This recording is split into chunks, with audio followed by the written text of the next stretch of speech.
Now it's my honor to dive into today's first conversation and introduce Niman Ranch's founding hog farmer, Paul Willis. Yeah, right? We're going to clap for him a lot today. I've known Paul a very long time, about 2 decades. He's one of my very favorite people. He made me believe that animal agriculture could not only be humane for animals, but also economically sustainable for farmers and protect the environment. He is someone I'm honored to call both a mentor and a friend. So I want to thank you, Paul, for everything you do, everything you continue to do. You're an inspiration. Another round of applause, everyone. Thanks.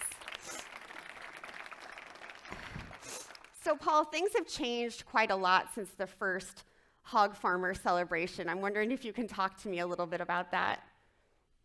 Yes, okay. First of all, let me welcome everybody. But the hog farmer dinner that we're here today is a far cry from the first one we had, which was 26 years ago. And at that dinner, we had about 60 people. And now we're up to around 600. So I really, never quite imagined it, but it's grown kind of organically, if you will, over the years, and we didn't have speaking, programs and so forth, and so, yes, there's been some changes, and it takes a lot of different people to do this. It's kind of what feels like a family reunion to me. Mm-hmm. Me too. And it's always wonderful. This event is a great event in kind of a highlight of the year for me, coming back together with a lot of people that have been involved in this and this family of people. And I'm hoping you can talk a little bit about how chefs and retailers have really supported Niman over the years and made this event so special and made everything that Niman does so special. Well, initially, kind of one of the ways of getting the word out with Niman Ranch was to have the product featured on menus of restaurants where chefs would, understood what we were doing, and they understood about the quality and so on, and would label this on, and it's still being done today. But that was something that was something you could feel really proud of. Right. And, it was a way of maybe advertising, if you will. People would see this on a menu and want to be able to duplicate that at home, so.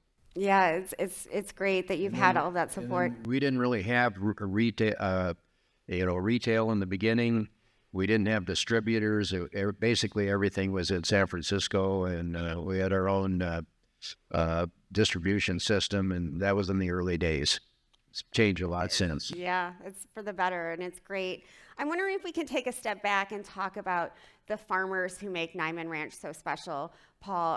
One of the things that I find so impressive is that all around the world, and especially in the United States, farmers are aging. The average age is about 58, so close to 60. But the average age of Niman farmers is 43 years old, and I think that's such a success story right there. How do you encourage younger farmers to be part of this Niman model? Well, an important part of sustainability is to be paid. And if you're raising something on your farm and everything, if you're not being paid a fair price, you're not going to be able to be sustainable. And that's an important reason why young people see this as a possibility of returning to the farm and creating an enterprise on maybe a multi-generational farm. We saw that yesterday on the Brown farm. Paul Brown, his 3 children, all involved in it, and then there's another generation coming. Right. One of the little boys was standing right by his grandfather, and he was, Paul was proud to talk about how his little 5-year-old grandson was helping with chores. I love it. I love it.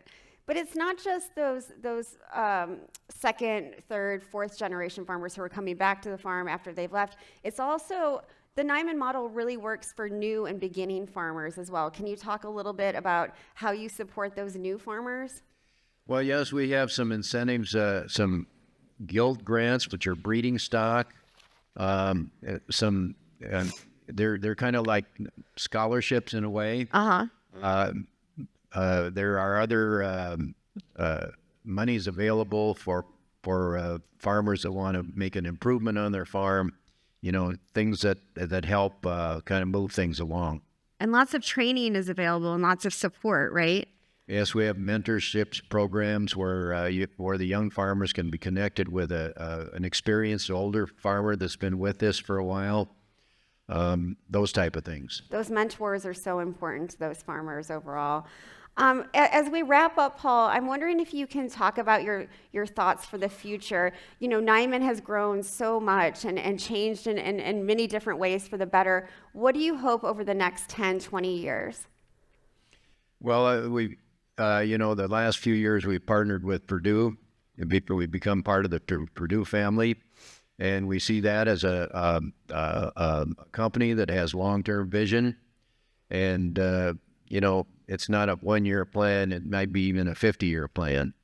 So that gives us confidence that we're going to be here, and we're going to continue to move forward. There's going to be growth, but a moderate growth.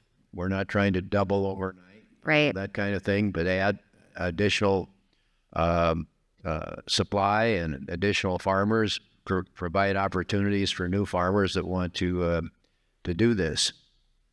It's so exciting what you've been able to do and what continues to happen here at Niman Ranch. Thank you so much, Paul. Always a pleasure to talk to you, and we'll hear from you later this evening. Please give him a round of applause, everyone. Okay. Thank you. Thank you, everybody. You can stay seated.